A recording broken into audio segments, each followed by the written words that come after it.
Hello and welcome to the Next 100 Days podcast. My name is Graham Arrowsmith. And my name's Kevin Appleby. So, Graham, we've got a multiple author with us today.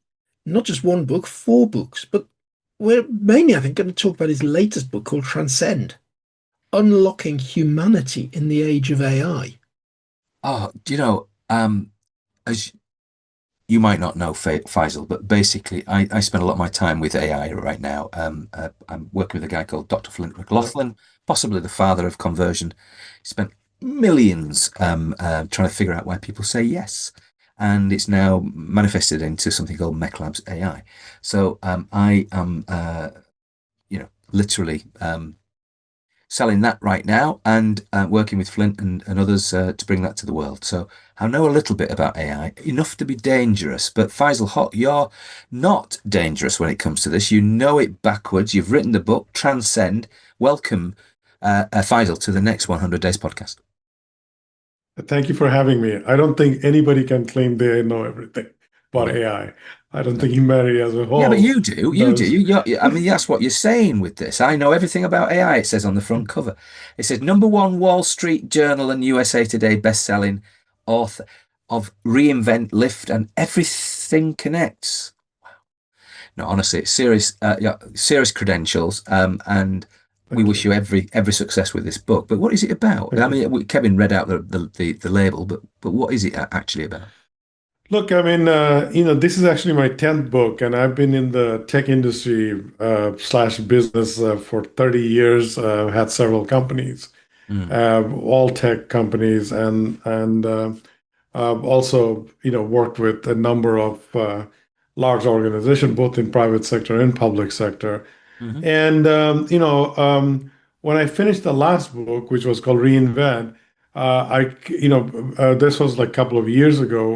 We kind of felt that there's a whole thing that we should be talking about when it comes to technology that focus on humanity, because humanity, as we know, is going to be dramatically affected in terms of what kind of jobs do we have, how we interact with each other, what's the social norm becomes as norm, how we govern, et cetera, et cetera. So, mm, and because of the very nature of artificial intelligence technology, in the sense that we have never been in a situation in human history where technology could be not just as smart as we are, it has a potential to be even more smarter than we are in the mhm. context of thinking and pattern recognition, and even mimicking emotional intelligence to a certain extent. So when you think about that, then you have to question, okay, so what's left that defines humanity as humanity, and how does that allows us or doesn't allow us to move forward? So that was kind of the big questions that we kind of put in front of us while we're working on Transcend. Well, that's a really good summary. So what's the answer? Answer is we don't know the answer. That's really the So answer. that's about one page. So I mean, you've got about Mhm. 300 pages there. I mean, Right. okay. So I don't know the Um, answer. Read the book. yeah. But So, It's really being able to deal with the unknown and yeah. how we navigate the unknown and still thrive and kind of constantly take us forward, right? And in the process of doing, as you know, there are as many AI enthusiasts. There is also a equal amount of people who are seriously concerned because of all the issues that comes with it, right? Meaning the governance aspect of it, privacy, intellectual property, the identity, surveillance. I've done quite a bit of work in defense industry, so all that comes in play. So in terms of the book, what we did, we first tried to explain with philosophy what it really means to be a human and what part of human worthwhile to protect, right? And how do we go about it? That's first element of it. Second element of it is that, well, what is the intersection between humanity and philosophy so that we can ethically guide our thought process as user, as inventors, and as organization and as government. The next element is, the management, because organization and government obviously are going to decide a lot of things we do as a whole. And the third element is obviously fourth element is obviously the technology. So if you really want to understand AI, you have to kind of look at the convergence of philosophy, humanity, business or slash management and technology. And we created a framework called Open and Care. Open is to guide the opportunities, and it's obviously an acronym. I'll explain it in a minute. And then Care is for governing, so that we can kind of keep it, establish the guardrail, so that we don't go completely out of our way to destroy ourselves. So you've taken a stab, probably more than a stab. I'm not sure how anybody given this challenge to figure out where humanity is going to be placed in this future of, because AI is not going to be disinvented. So from that point of view, humanity's got to have some sort of roadmap. And by that, you're talking on behalf of others, aren't you? So basically, this is a recommendation to other people. You're saying governments, and let's face it, they've got two, thumbs in their ears, haven't they? They're not necessarily going to listen to you unless it gets some votes. But at the end of the day, you're going to try and use this book as a means of entering that dialogue that says, look, we have to become more this rather than that. And is there some kind of, in the last chapter, saying, good luck, I'm heading for the hills? Or is there, which I won't blame you, because to be honest with you, I'm not sure there is an answer. As you said, there's only so much you can go down the road with this. So it's no, look, I mean, I'm equally optimistic and equally pessimistic about this. So let me tell you the optimistic element of it. So when you talk about, teaching people who has some sort of a learning disability, who can possibly just read, they need other mechanism to learn, right? yeah, Or think about by the way, the book proceed goes all to cancer research because I have a cancer surviving son. So that's why it goes where it goes. So if you think about patients, who are suffering from cancer, the ability to very customized treatment and very personalized treatment with the help of AI's pattern recognition and vast predictive modeling capability by collecting the right data set is hugely important and could be life changing. Or think about in emerging market where you have this very multicultural, multidimensional, multilingual customer base. You're using a multilingual chatbot that can now actually interact because that audience can't even read or write, right? So, yeah. so these are monumentally impactful application of AI. And I'm not just talking about generative AI. I'm talking AI, array of AI models that will help us do that sort of a thing. So those are all the positive things, and it applies to individual, it applies to organization, and it applies to a government in terms of how we look at it. So my recommendation in terms of from a optimistic, a thinker, doer, and influencer is that we have to explore these, right? And we have to have different options. What gives us the biggest return? And when I'm talking about return, I'm not just talking about a financial return. I'm talking about actually human impact that could actually do something for you, right? So that's on the positive side. If you look at negative side, you can look at say, look, even though we say we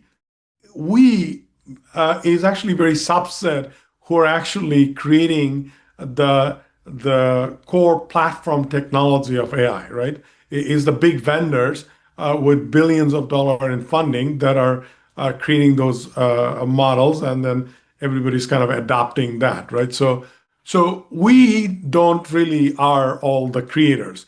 We are application creator maybe, but not necessarily the core technology. So why does it matter? Well, the reason it matters because engine is where the data biases comes in, ability to supersede people's privacy and personal space crossover. I mean, you're already seeing there are talks about creating these devices.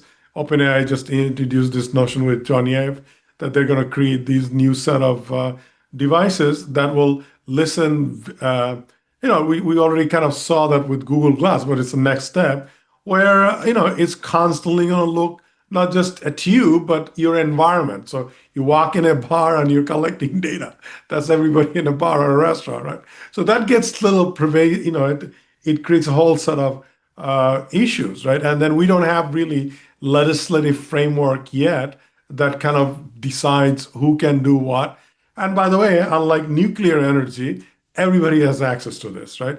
So when you look at that, so with the reason, the way you looked at that care framework is from that pessimistic point of view, because care starts with catastrophic scenario. That's what the C stands for. So you have to look at catastrophic scenarios and say, okay, well, just because we can, should we be doing it? And if we don't want to do it, how do we prevent it? And there's a technological element to it. There's a governance element to it. And there's actually an ethical and moral element to it that every single one of us are part and parcel of it, right? Because we're all using, so we can all decide we don't want to use it. Like, it's like smoking cigarette. We know it's bad, but some people still smoke cigarette, right? So should we be doing it?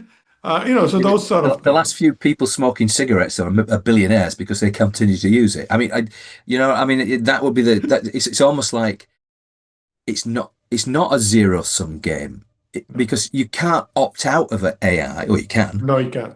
uh, and well, you can give yourself the illusion that you've opted out, Yeah, and you kind of live a very humble life, and that's probably not a bad thing. But the point is, you've not you're still subject to things around you, 100%, and and, 100%. I and so mean, and how by on the way, earth? we have been subject to AI for a long time. Yeah, We just haven't been talking about it because generative AI didn't gain momentum up until 2, 3 years ago. But if you think about, like a weather forecast, or whether you look at GPS, you look at, the early stage of automated phone answering, right? These are all automated logic that are non-generative AI yeah, models, right? So there's predictive models and automation model that has been around for years and years and years. yeah. So we've been all subject to that, right? I mean,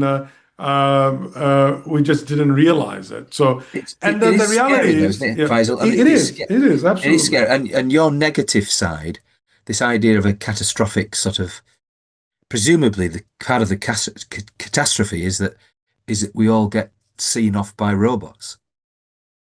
Well, or we get controlled by a handful of people. It's just not that robot replace. So look, here's what's already happening, right? Yeah, Increasingly, you're going to be behind if you're not using AI, whether you're a student, whether you're a worker, or whatever it is, because yeah, somebody with AI is going to do things faster than you are, right? So yeah, that's already there, right? Second phase would be that there are already prediction over the next 3, 5, 10 years. Most of the not just manual labor, meaning robots stacking the warehouse, but let's say white collar jobs like the what you do or I do, or we're writing and we're speaking and we're building companies. These are all very white collar jobs. yeah. Even most of those jobs are going to be replaced. So the question is, what happens? It's not just being controlled. What happens if none of us have any job, right? Let's say, okay, you can argue that, well, actually, that's not going to be the case because there'll be lots of new jobs created as a result of that. But I think that if you actually do the economic model behind it, I actually wrote a piece a few weeks ago that the economic case for saving human jobs is because the early stage jobs, which is the younger generation, right, if they don't have any opportunity, look at all the conflict zones on the planet, right? All the conflict zones on the planet starts with young people frustrated with their lives because they don't have a direction. They may Mhm. have money, but they may not have direction, right? If you don't have direction, you can go back to Maslow's hierarchy. You may have your food, you may have your shelter, but if you cannot self-actualize with some sort of purpose, you become dysfunctional and in many ways destructive, right? So this is where catastrophic scenario comes, not just the the sci-fi scenario of like the Terminator showing up your door, but we're basically self-destructing our own Yeah, human that society. is the piece of AI taking over our lives that does probably concern me the most because it's very good at replacing low level, repetitive jobs. Today. Yeah, But tomorrow it may even go farther, right? Because indeed, indeed. yeah, But you then say, hold on a minute, anybody new to the workforce, yeah, where are they going to get the experience from exactly. to make that step to being senior in the workforce? And we're Mhm. at the stage that a lot of the things we're doing with AI is that we're making AI work for us. We're increasing our output. A lot Right. of the things that I do with it, I am doing things that previously I might have asked a research assistant to go away and do. Yeah, Yeah. exactly. And you then say, well, hang on, the research assistant of yesterday is the leader of today. Where if you completely take out that layer of jobs, how do people progress? And that Yeah, to me this is says we're heading for a mess. yeah, that's precisely my argument, right? So my economic argument to that is that look, you can't have bunch of people or vast number of people, especially the younger generation, out of work. Because if you do that, there's the economic impact. Where do they have the money to? Well, you can argue that well, it will be universal, the pay that every government will create, but that's not enough, right? So because so you're going to have an economic and intellectual gap, or that's going to be very difficult to make up. So this is where the moral argument comes in, that you have to be cautious, and you have to kind of look at AI as not as a replacement, but as an augmentation and as perhaps as a partner. So maybe that younger research assistant that you have, and I have struggled with this too because I have research team, I have development team, and I have a team who does graphic design and all kinds of other stuff. You have to make a conscious decision that do I want to replace this younger generation, or do I want to maybe augment them and arm them up with these technologies, but I teach them my experience so that they can reach in a few years same level as a senior person, right? And so that's a conscious decision, but that's also a costly decision because now it's taking, you're tapping into your profit, right? Meaning you're going to be less profitable. So is it a moral obligation that you, for the sake of society, you make less profit? Or what does that do to capitalism, right? So these are very big questions. So when you're saying, sort of tongue in cheek, that I don't know the answer, but I have, me and my team kind of outline these questions and Faisal, uh, don't feel in any way abused because I treat every guest like that. I mean, they yeah, all come on here, but none of them know the answer really. I mean, yeah, sure. no, I'm only kidding. You clearly do know a lot of at least a lot of the questions, and I don't think you're so unhumble to, if that's the right word, to say that I know all the answers. But the the one question that goes through my mind when we consider all this and because you're talking about demographics there with youth, older people, and I know Elon Musk has thought about this quite a bit, and he says that's why he's a great populator of the world with new children everywhere. That um, is there a case for more people or less? I don't know. I'm concerned about the people that are right now.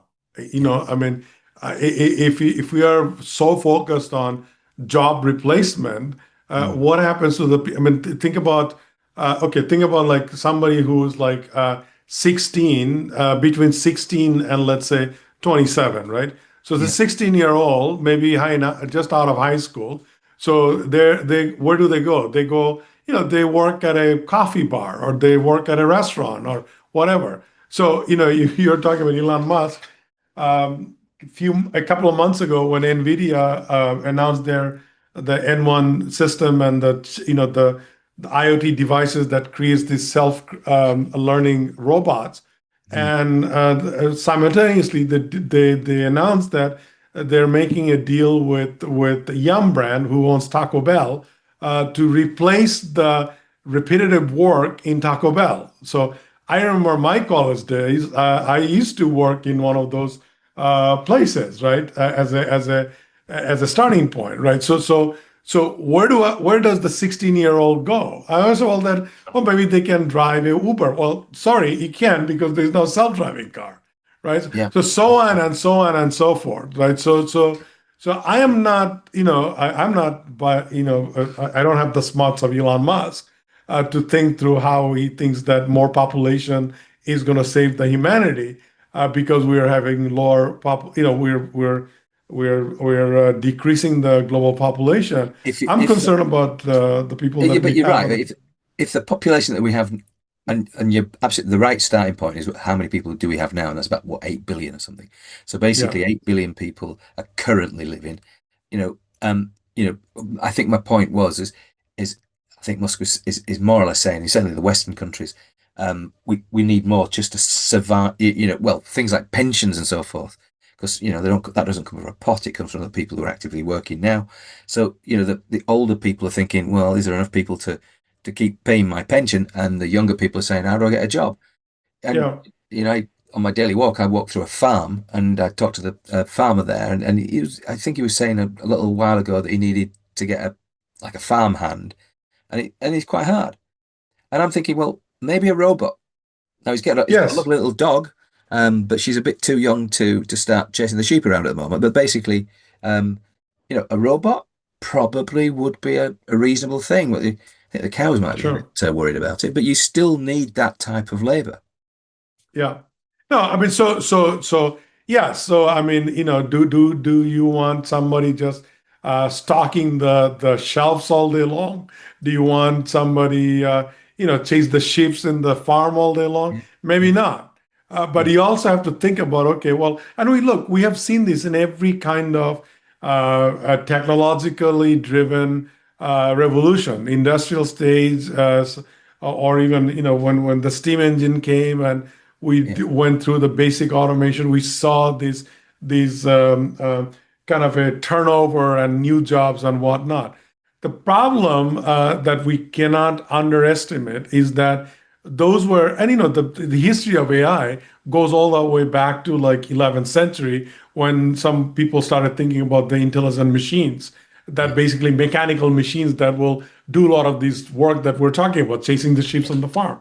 yeah, yeah, But the challenge with this is that we've never had in human history something that is actually smarter than we are, right? So what does yeah, that mean? That we have been, elevating the jobs that are more intellectual, if I can use that word.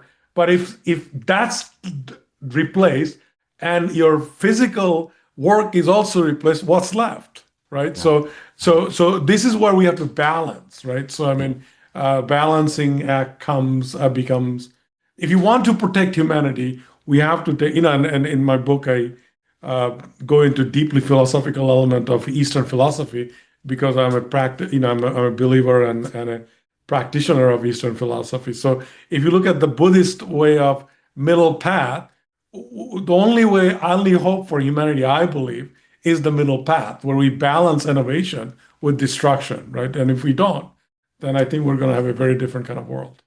Destruction being, Do whatever we want to do, have robots take over, replace all our jobs, except this is like self-destruction without the realization that that's what we're Yeah. doing. it, Thing is it actually possible to govern this? No? You, yes, an individual government could come up with some rules, but unless every government follows the same set of rules, it's not going to work. Mm. Like if you You're do things 100% correct. in China that you can't do Yeah, in the USA, well, yeah, stuff's going to get done there, and yeah. you know, there's going to be a great big void elsewhere as a result of it.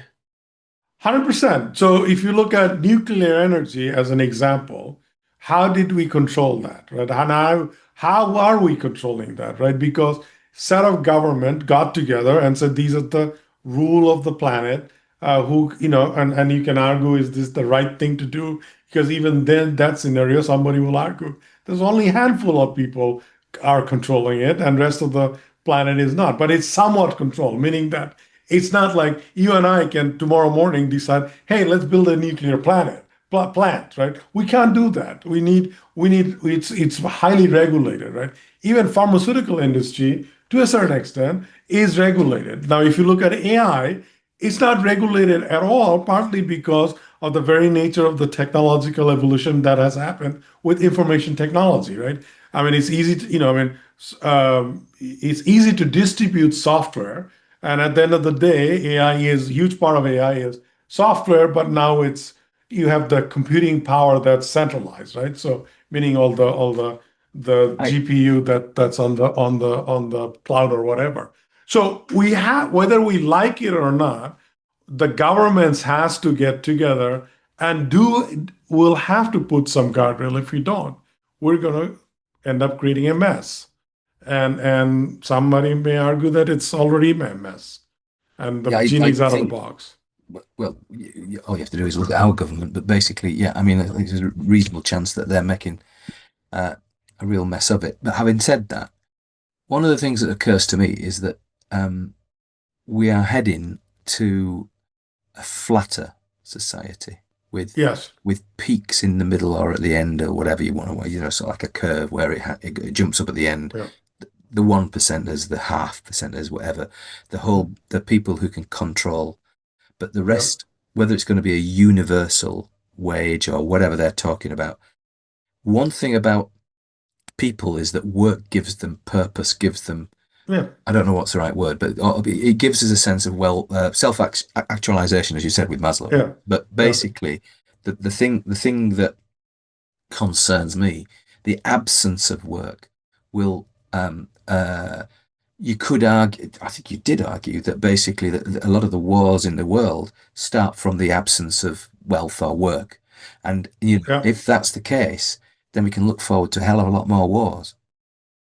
Yeah, 100%. I mean, my whole argument, which we just talked about. I mean, there's stories after stories. Look at the Arab Wellspring and all that stuff, right? Who started this? It's younger generation, Yeah, frustrated younger generation who yeah, doesn't have the prosperity and purpose. They get frustrated and they start things. I mean, look, I'm originally from Bangladesh. Not too long ago, the younger generation just toppled a dictator government yeah, after 16, 17 years. And many young people died because they're frustrated that they don't have the opportunity for self-actualization, right? So you're not gonna, if you because why young people? Because that's when you dream, right? As we get older, what we usually do is that we have achieved this, can we make impact, right? So that's kind mm, of how human progression goes. What happens with younger generation? I haven't achieved anything yet. I have these dreams and I want to make it happen, but I don't have any means to make it happen because I'm controlled, whatever that control means. Controlled by circumstances, controlled by the society, controlled by lack of access, controlled by the government, whatever the case may be. So mm, I cannot self-actualize my dream. So that's a very frustrating situation, right? I mean, mm, when you're in 50s or 60s, you kind of start thinking, you start kind of accepting certain parts of the world as we know, and then try to survive within that. Younger generation doesn't have that. They want to self-actualize. So that's why one of my biggest concern is that it goes back to what we were saying earlier, that if the younger generation, the entry level jobs goes away, and younger generation doesn't have the things that, that they could, what's the point of going to college then? What would you do you got a college degree, but it's already you're replaced by an AI, so you can't go do that job, right? Yeah. So this is what. So the older generation, people who are in their mid 40s, 50s, 60s, who are now the leaders of organization. This is their responsibility to make sure that doesn't happen. Well, yeah, it's going to be a tough ask for them as well, though. But Yes. this is an incredibly interesting area, Faisal. You've obviously looked at this in some depth, talked it through. Is there anyone that you recognize, and apart from yourself, of course, which I take it, but and is there anyone in the world that you feel has more or less nailed the problem? Not as in it doesn't know all the answers, but is at least has a direction of travel. Is it is it the Chinese? You know, bugger the climate change because frankly that's a myth anyway. But effectively, let's just build coal-fired power stations and run our economy as fast as we can. Have they got it right? Or is there somebody else? I'm maybe not just talking about company lead, sorry, uh, politicians, but potentially company leaders. Is there anybody that's got anywhere close to this? No, but we're learning, right? I mean, you can already see that companies who try to, I mean, let's look at a micro level, not a very macro level, right? Yeah, So if you had to look at micro level, a number of companies, whether that's Zillow or whether that's a recent example of, I think, JP Morgan, where they went far ahead with AI and replaced a whole bunch of people, realizing that, there's element of humans is still today that you cannot replace. So we have to figure out as business leaders, how do you coexist, right? And how do you encourage this younger population to rise? Because otherwise you're going to become obsolete as organizations. So there's pockets of these implementation of this thinking that's happening. If you yeah, talk about the thinking and call to action, there's a number of people are calling for this all over the globe. Whether that's Jeffrey Hinton, is in his Nobel acceptance speech, or whether people like me writing books, or whether Yuval Harari writing his last book called Nexus.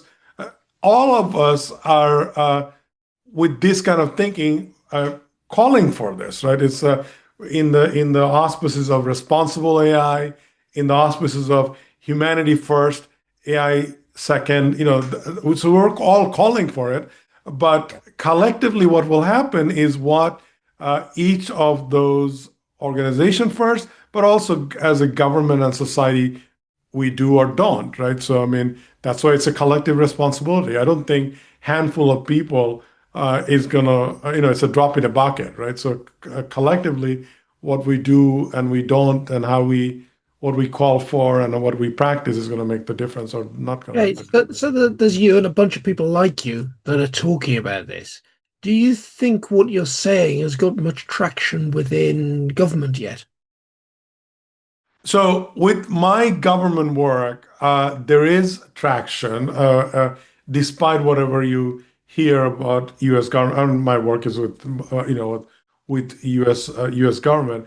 The people, because there is the executive branch and there's actual agencies and the people that does the work, right? So if you talk to those leaders, whether it's in a military organization or a civilian organization, a vast number of people are very much concerned about this because it's not just job loss, but also there are ethical, implication, meaning data collection, data distribution, data manipulation, information manipulation, false identity, misinformation, etc., etc. So those folks are very much concerned and practitioners in terms of guardrail. And I wouldn't say, a lot of the things you hear is not quite there in terms of implementation. We're talking about it doesn't mean that people are actually full blown implementing it. A lot of the hype we hear is more from the consumer uses, not necessarily enterprise usage, right? So a couple of months ago when we wrote this piece for Sloan Review, we were doing research and we found out that, only 4% to 6% people who are actually implemented AI is getting actual any benefits, financial or otherwise, from AI. So I think we're in early stages of that enterprise implementation, if I can use that word. But Yeah. on the consumer level, it's getting kind of crazy, just like social media happened, because we now can create funny video, can like mimic other people, come up with the the superhero package, whatever the case may be. So it gets a lot of traction, but on the enterprise level, I think we're in very much an early stage. I think you're right. I think it's definitely my experience is certainly that the even things like AI agents that I provide, etc., for lead generation and things like that on web pages and stuff. Mhm. It should be a fairly no-brainer decision, Right. but it's still not sure. And it's Yeah. it's that kind of conversation, but the guy who does it and they don't, they're the one who are going to lose out because of the way Right. in which these things work. But for me, I'm generally positive, but I find sometimes it's really difficult. It's really easy to allow yourself to be negative, but I think you have to be Yes. sort of positive, but with caution. But that I don't know how that manifests in a day-to-day life, because effectively what you're saying is that you want governments to put guardrails up, um, but they're not going to do that. It's like I wanted out of the European Union for a good reason because I don't trust any of them. I really don't trust them. I just don't think they've got the best interest. If they'd wanted a level playing field so we can all trade with each other, I'm all in. But you want to tell me I want to have an European army. I want you to, abide by our rules and all that, and all these, straight bananas, all that kind of nonsense. Basically, don't want to know. Let us be an independent, self-governing country. Now we've got a person who doesn't want to do that. But the point is, what I'm trying to get at is that I don't think I think it is a bit like chickens or turkeys voting for Christmas. Not going to do it. They will allow They're us. not. So what I actually, I'm somewhere in between, right? Yeah, What will happen is that they are not going to do at a right now, or because there are conflicting interest and whatever, national interest and yeah, economic interest and whatever, right? yeah, So, but what will happen, just like it happened with social media as an example, yeah, there are lots of rules that were non-existent in terms of, like, what's the right of an individual in terms of you taking their data and selling to somebody else, or what's the right of an individual when you are taking their their identity and bullying them, or doing catfishing, etc., etc. There's no rule or law that existed even 3, 5 years ago around these topics, right? Now we have a little more of that. I think same thing will happen with AI, as mm, we're going to start seeing a slew of crime, because what will happen, the citizens are going to ask for it, right? So how does law gets built? Law gets mm. built because citizen asked their government representative that he got to do something, right? Yeah, that So makes sense. then it will happen, right? Yeah. But I don't think it will happen in the short term, because technology has always been ahead of the government rules and framework and regulation and that sort of a thing. It seems to me that you are a thought leader in this space. Um, if you had to put a number on it, um, shall we call it the percentage that I think I'll be right by the time I die? Let's just say that looking at you, you've got another 50 years, right? So basically, in another 50 years' time, will I have got the decisions or at least the thought process that I have right now for the 50th year? So, I'm going to be lucky to have 50 years, but let's just say I've got 50 years. And Sure. Kevin, well, I wouldn't buy a Christmas tree for you if I was Kevin. What can I say? You're wasting your money. But basically, no, seriously, if you're looking at 50 years, what is the percentage chance that you're going to be right with your current assessment of AI and humanity? Well, the reality is that my assessment is that we don't know, right? So what I'm saying is that if we don't get this right and get our stuff together within next 5 years, we're gonna be regretting whatever we are doing because the exponential growth that we have seen in last 3 years, 4 years is nothing like we have seen before. Partly because I mean, computing power adds more computing power. It's it kind of like Moore's law doesn't apply anymore, right? I Yeah, mean, we've yeah. gone far faster than Moore's law in terms of that, everything goes faster as we keep building up. So from that context, I don't think that if we don't get this stuff right within next 5 years time frame, we're going to look at a very different world. Yeah, okay, so I'm going to just take that 5 out of 50. We've got a 10% chance of getting this right. I mean, but I mean, One way of I'm looking more at it, hope, Graham. I'm more hopeful than 10%. You just said But 10%. I mean, yeah, I mean, I'm just putting words back into your mouth for your next book.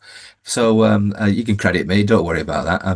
But I tell you, the thing that actually bothers me about this, Graham, is that we're talking now about a problem that might come along in the future. yeah, In fact, we're talking about a problem that will you've come. forgotten our name. The next 100 days. It is a future Yeah, yeah, focused yeah. But podcast. think about that. Now, I reckon the average politician only ever focuses on the crisis that's happening now. Well, that's true. Now, that's the problem, that it'll take the average politician the next 5 years, and there will be a crisis before they start worrying about this. yeah, And well, as I says, if we haven't sorted it in 5 years, it's too late. Mm, yeah. So my point is that as I was talking about social media and the rules and whatever, the growth is so fast in this area. yeah, There will be crises within next couple of years that will force people either to do something about it or not do something about it, right? That's what I mean by what happens to the future 50 years. Who knows what will happen in 50 years? But we're going to start seeing either a course correction or balanced approach or not, right? yeah, And you're going to see outcry from the population, the ranks and files globally, yeah, yeah. if you're not doing any course correction, and we have kind of And toppled. they're actually mentioning social media is a good example. Yeah. Proves that everything is going to go wrong because the only course corrections we've seen on social media so far have been after it's been too late. Mm, Right. Well, that when we talked about this momentarily, a moments ago, where I was saying that it was too late to put a lot of the rules and regulation, but we are finally getting to it.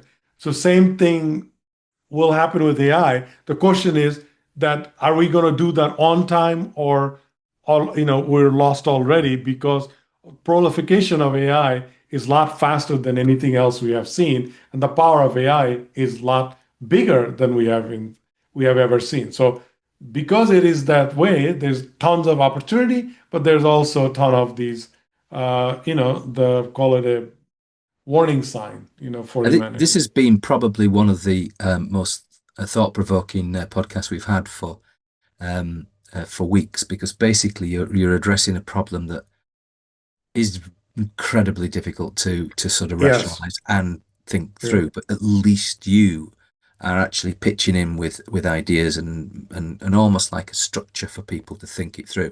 Love the fact that you're using philosophy. Love the fact that you're using almost like religious concepts to come through with at least an answer that many people in the world will respect and wish to follow as see as a way forward. So you've been an amazing guest, Faisal Hoque, on the next 100 Days podcast. I'd like to thank you for joining us.